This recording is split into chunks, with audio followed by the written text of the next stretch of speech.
महाराज बहुत चिंतित थे कि पुत्रों का नामकरण कैसे हो, क्योंकि रोहिणी जी के पुत्र के रूप में बलराम जी भी थे और वसुदेव जी के अनुसार वो वसुदेव नंदन ही थे जो गोकुल में है। तो वसुदेव जी के कुलगुरु कौन है? गर्गाचार्य जी। और नंद बाबा के कुलगुरु कौन है? शांडिल्य जी।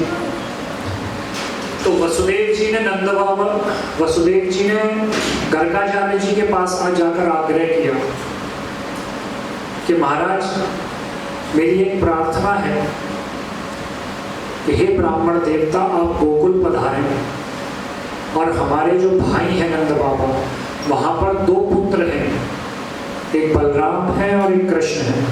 तो जाकर आप उनका नामकरण कर दीजिए सूक्ष्म रूप में।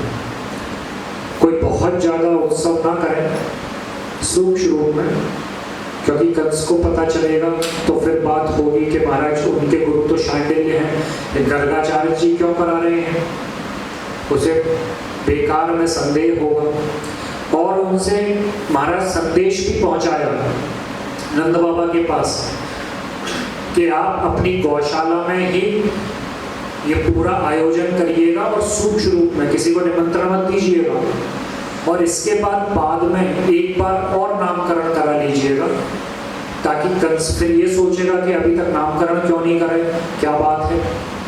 तो लोक मर्यादा के हित के लिए भी आपको बाद में शांडिल्य जी से नामकरण कराना चाहिए। तो ऐसा एक दूत भी उन्होंने ब्रज में भेजा और गर्गाचार्य जी से कहा, प्रभु आप तो सब जानते हैं, आप तो सर्वज्ञ हैं। गर्गाचार्य जी बोले, हाँ मुझे सब पता है, कौन है, कितने हैं, कहाँ हैं, मैं सब जानता हूँ। बोले आप निश्चिंत रहिए, ये तो मेरा सौभाग्य है कि मैं साक्षात परब्रह्म परमात्मा का नामकरण करूँगा। ये कहा नहीं, ये मन में विचार किया गर्गाचार्य जी ने। निश्चित समय पर महाराज गोकुल पधारे हैं। नंद बाबा को पहले से ही सूचना थी, उन्होंने महाराज जितने भी ग्वाल थे सभी को गैयों समेत महाराज वन में भेज दिया गौचारण के लिए। सिर्फ गौशाला में कुछ बछड़े ही विद्यमान थे छोटे, वहीं पर आयोजन किया सूक्ष्म रूप में। गर्गाचार्य जी पधारे हैं, दोनों मैया रोहिणी माता और यशोदा माता दोनों बालकों को लेकर पधारी हैं। अब महाराज गर्गाचार्य जी ने दोनों का नामकरण किया है। बड़े भाई का नाम बलराम रखा है और श्री कृष्ण के विषय में तो महाराज कहा है कि आसन वर्णास्त्रयो हस्त ग्रहतो नुयुगम तनु शुक्लो रक्त रक्तस्थापित इदानीं कृष्णतां गता। हे नंद बाबा, तुम्हारा ये पुत्र तो युगों युगों में अनेकों रूपों में अवतार लेकर अवतरित हुआ है। किसी जन्म में ये पीत वर्ण का था, किसी जन्म में ये रक्त वर्ण का था, किसी जन्म में ये गौर वर्ण का था, इस जन्म में कृष्ण वर्ण लेकर पैदा हुआ है। तो इसलिए इति मुख्यतमम नाम है, कृष्ण ही इसका मुख्य नाम होगा। वैसे तो इसके कई नाम होंगे, गुण कर्माण रूपाणी तान्यहम वेदनोर्न जरा। इसके जैसे जैसे कर्म होते जाएंगे वैसे वैसे इसके नाम भी होते जाएंगे।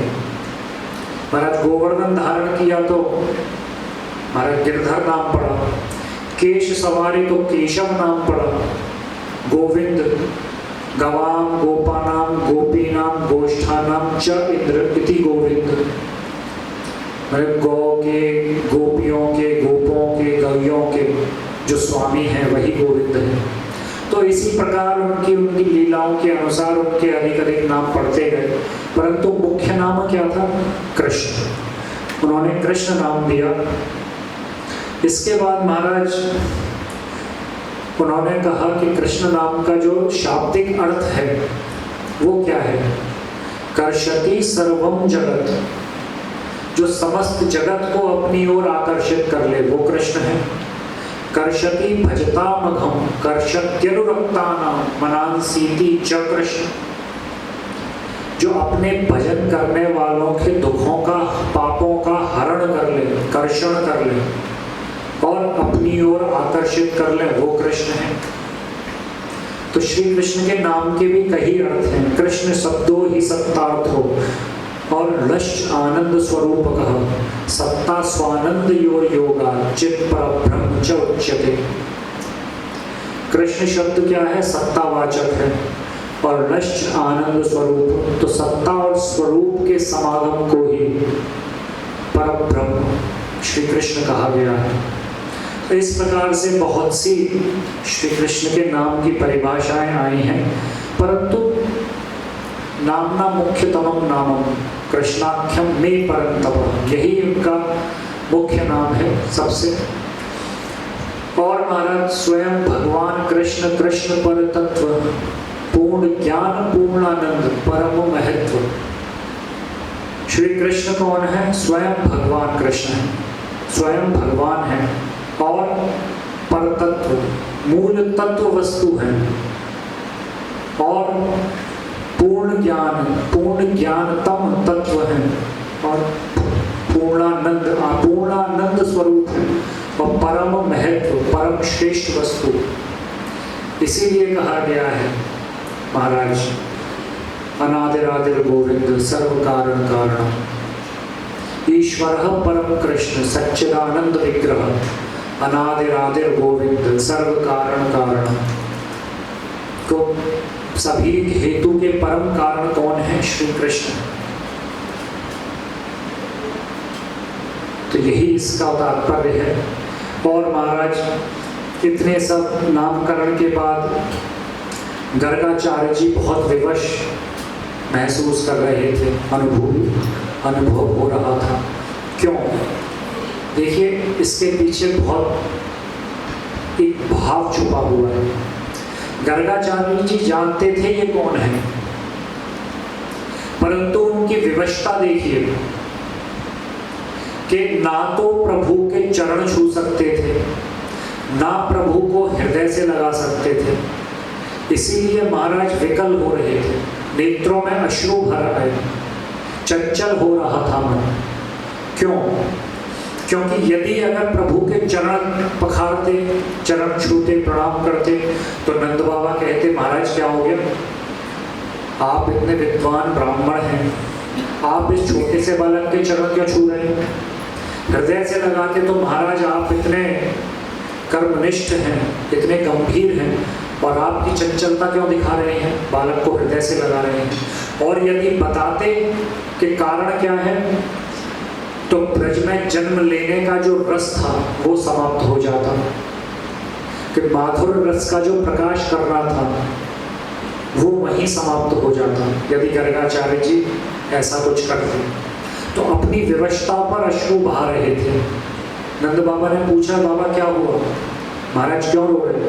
बोले कुछ नहीं, कोई बात नहीं, कुछ बता भी नहीं सकते थे, इसलिए विवशता स्वरूप वहीं बैठे रहे।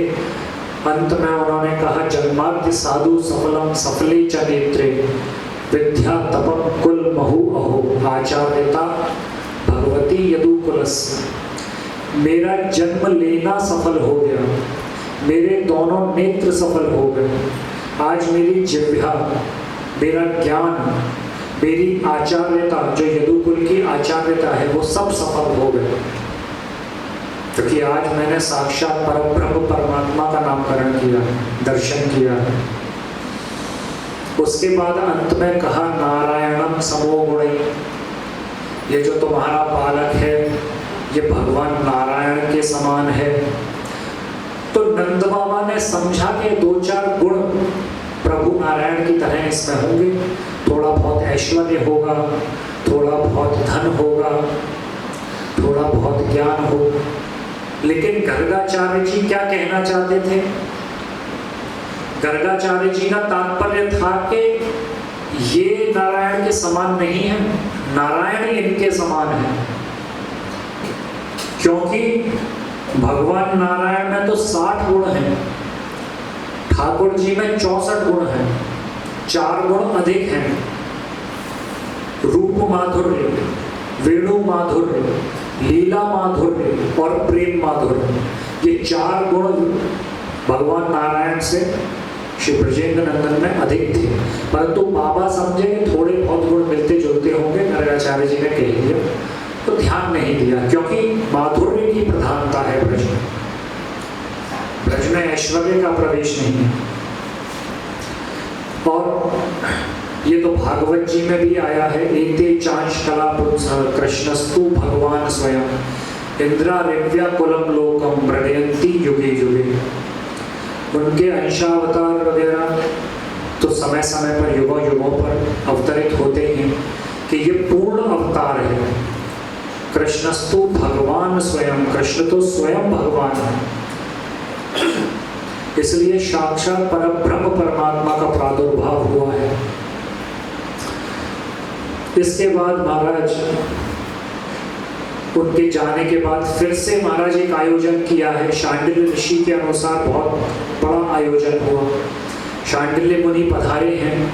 शांडिल्य मुनि को जब पता चला कि महाराज गर्गाचार्य जी ने तो पहले ही नामकरण कर दिया है, ये तो औपचारिकता मात्र है, तब शांडिल्य जी ने एक श्लोक कहा है जो आनंद वृंदावन चंपू में प्राप्त होता है कि नामना प्रसिद्धि मन्यस्य प्रसाद हेयति नामकृत अहो कृष्णस्य तत्कर्ता गर्गस्तेन प्रसिद्ध्यति। जब कोई ब्राह्मण किसी बालक का नामकरण करता है तो उस ब्राह्मण के नामकरण के द्वारा उस बालक की प्रसिद्धि होती है, ये नियम है। परंतु यहाँ उल्टा प्रभाव हुआ।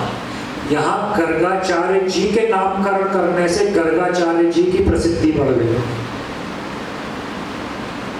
यहाँ प्रभाव उल्टा है। बड़े प्रसन्न हुए शांडिल्य जी कि गर्गाचार्य जी के अहोभाग्य जो उन्होंने श्री कृष्ण और बलराम का नामकरण संपादित किया है महाराज। क्योंकि अब बाल लीलाओं की यदि चर्चा करें, अब तो थोड़ी बहुत बाल लीलाओं का वर्णन कर लेते हैं।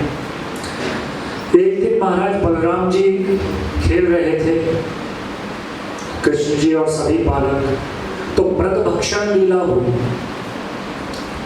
बालक स्वरूप श्री कृष्ण ने मिट्टी खाई। तो एक तो इसका तात्पर्य ये भी है कि ब्रजरज, इसके द्वारा महाराज प्रभु ने ये बताया कि भक्तों की रज का सेवन मैं स्वयं भी करता हूँ। ब्रजरज को अपने मुख में स्थापित किया, क्योंकि ये श्लोक भी आया है एकादश स्कंद में, निरपेक्षम मुनिम शांतम निर्वैरम समदर्शनम अनुब्रजाम्यहम नित्यम पूये नित्यम धीरेणुभि।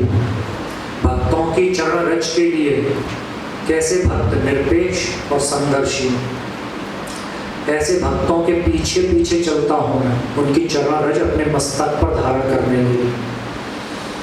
फिर साक्षात ठाकुर जी ने बताया चरण रज का अमृत भक्षण करके। महाराज मैया ने डांटा, तूने माटी खाई? बोले नहीं मैया, मैंने तो माटी नहीं खाई। अब देखिए यदि तात्विक दृष्टि से हम इसका दर्शन करें तो जब मैया ने कहा कि मुख खोलो, तो महाराज मुख खोलते ही समस्त ब्रह्मांड 14 भुवन सभी उसमें परिदर्शित हुए। और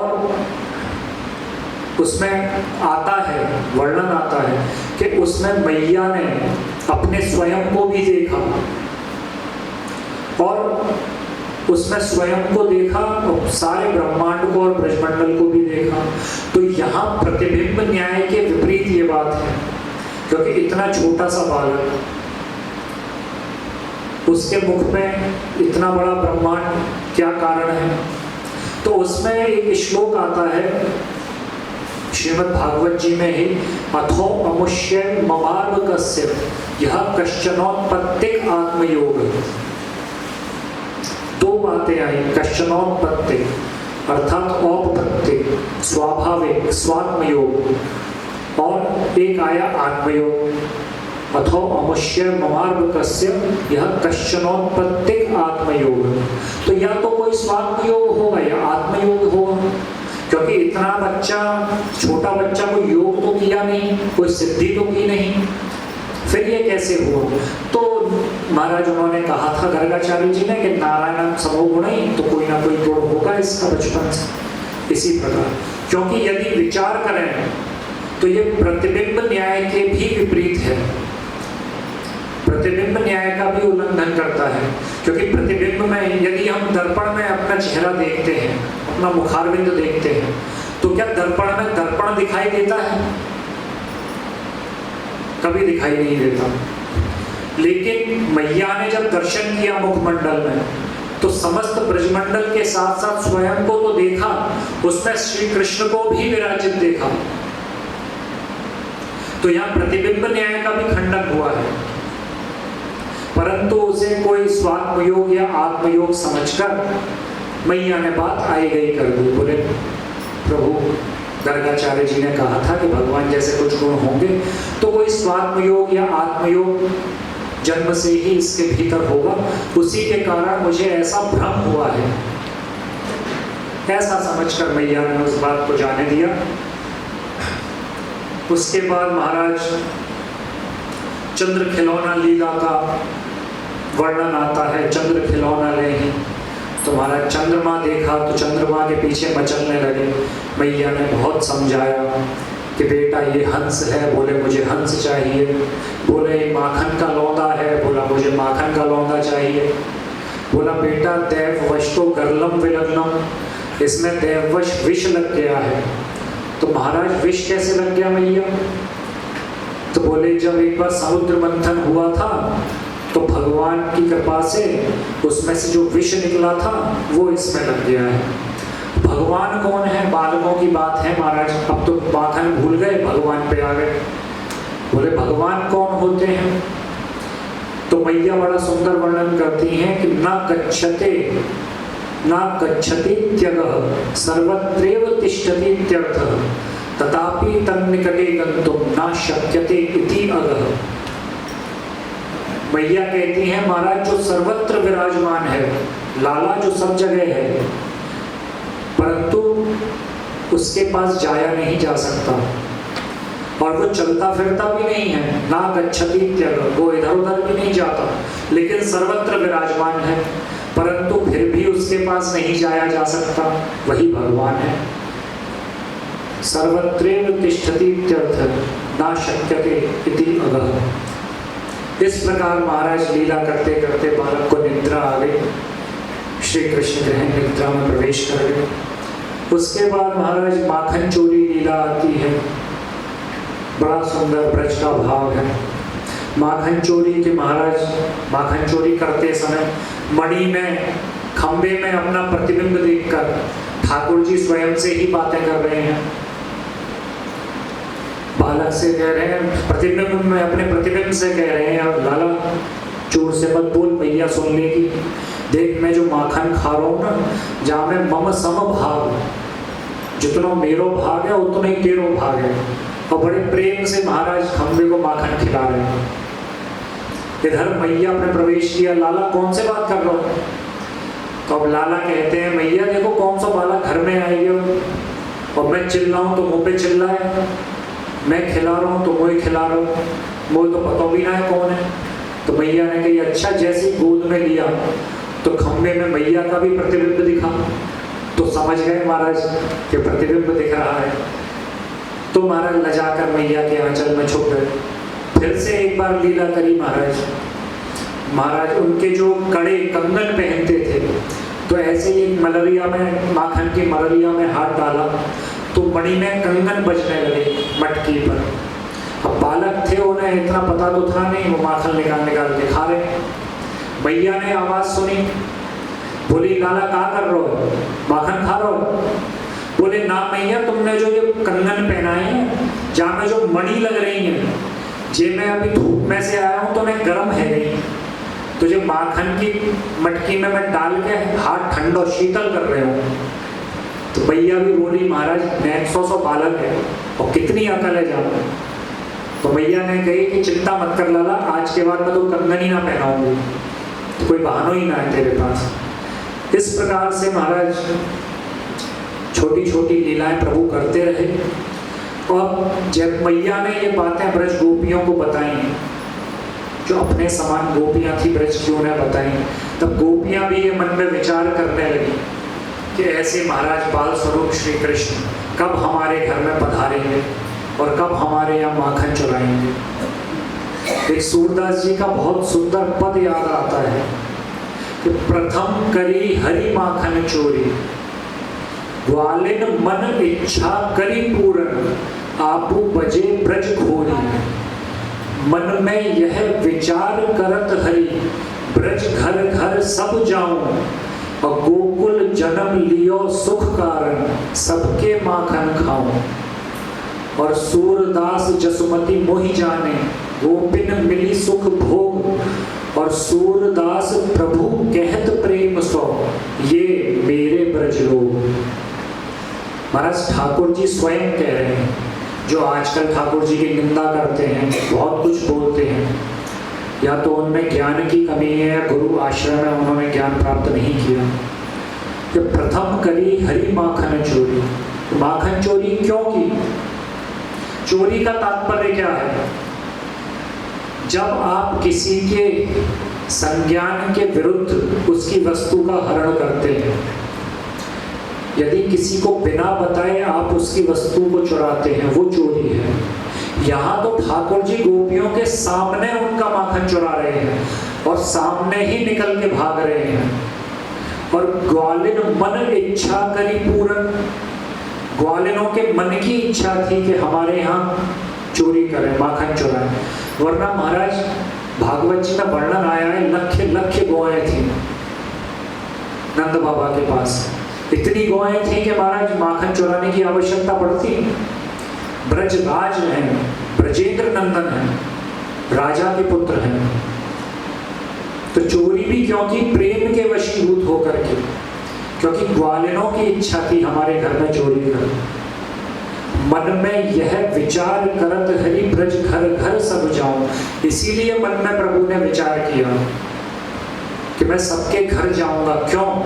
गोकुल जन्म लियो सुख कारण, सबके माखन खाऊं। मैंने जन्म क्यों लिया है? मैंने जन्म का कारण ही यही है कि वात्सल्य रस का विस्तार करो। जो प्रौढ़ा गोपियां हैं, जो पुत्र भाव से चाहती हैं, उनको वो पुत्रत्व का मातृत्व प्रदान करो, उनके घर में जाकर माखन चुराओ। और जो साधारण गोपियां हैं, समंजसा गोपियां हैं, उन लोगों के भी घर में जाकर मैं माखन चुराऊं। जो सप्रतियों की बात आती है, तो प्रेम का प्रसार करने के लिए उन्होंने माखन चुराया। गोकुल जन्म लियो सुख कारण, सबके माखन खाओ, इसीलिए माखन खाया। और बाल रूप जसुमती मोहि जाने, गोपिन मिली सुख भोग। ये सब मुझे बाल रूप से ही जानती है, मेरे ऐश्वर्य का कोई स्वरूप नहीं है ब्रजमंडल में, इसलिए मुझे कुछ भी कहती हैं। महाराज ठाकुर जी तो प्रेम के वशीभूत होकर जो संसार को चलाने वाले हैं, भागवत जी, हमारी श्री गीता जी में भी कहा गया है, ईश्वर सर्वभूतानां हृदये अर्जुन तिष्ठति, भ्रामयन् सर्वभूतानि यंत्रारूढ़ानि मायया। यंत्र की भांति जीवों को जो चलाने वाले हैं, वो महाराज ब्रज में गोपियों के हाथ की कठपुतली बने हुए हैं। जो समस्त संसार को चला रहे हैं, वो आज गोपियों के कहने पर महाराज क्या क्या नहीं कर रहे हैं। गोपी भी स्तोभितो नृत्य, भगवान बालवत क्वचित, उत्कायति क्वचित मुग्धस्तद्वशो दारु यंत्रवत। भागवत जी का श्लोक है। तो गोपियों के स्तोभ पे गोपियां गान कर रही हैं, तो ठाकुर जी नृत्य कर रहे हैं बाल्यावस्था में। भगवान बालवत क्वचित, उत्कायचि क्वचित बुद्धस तद्वशो दारु यंत्रवत। कभी गाते हैं, कभी नृत्य करते हैं। तो महाराज गोपियों के हाथ की कठपुतली बन गए हैं। गोपियां जैसे चला रही हैं वैसे कर रहे हैं। क्यों?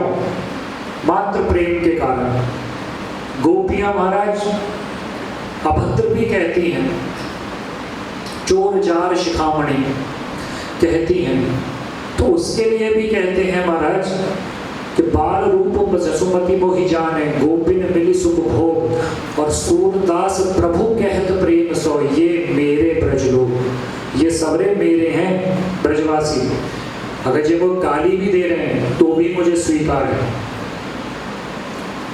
प्रिया यदि मान कौरी कौरे न भ्रत्सन, वे स्तुति हईते हरे मोर मन। चैतन्य चरितामृत। कि श्री राधा यदि मेरी भर्त्सना भी करती हैं, मुझे अपशब्द भी कहती हैं, तो भी वो वचन मुझे वेदों की स्तुतियों से भी अधिक प्रिय है। ऐसा ब्रज का भाव है। ये भाव कहीं नहीं, ब्रज से भाव। तो ऐसे महाराज प्रेम के वशीभूत होकर ठाकुर जी कठपुतली की भांति ब्रज में नाच रहे हैं, नृत्य कर रहे हैं।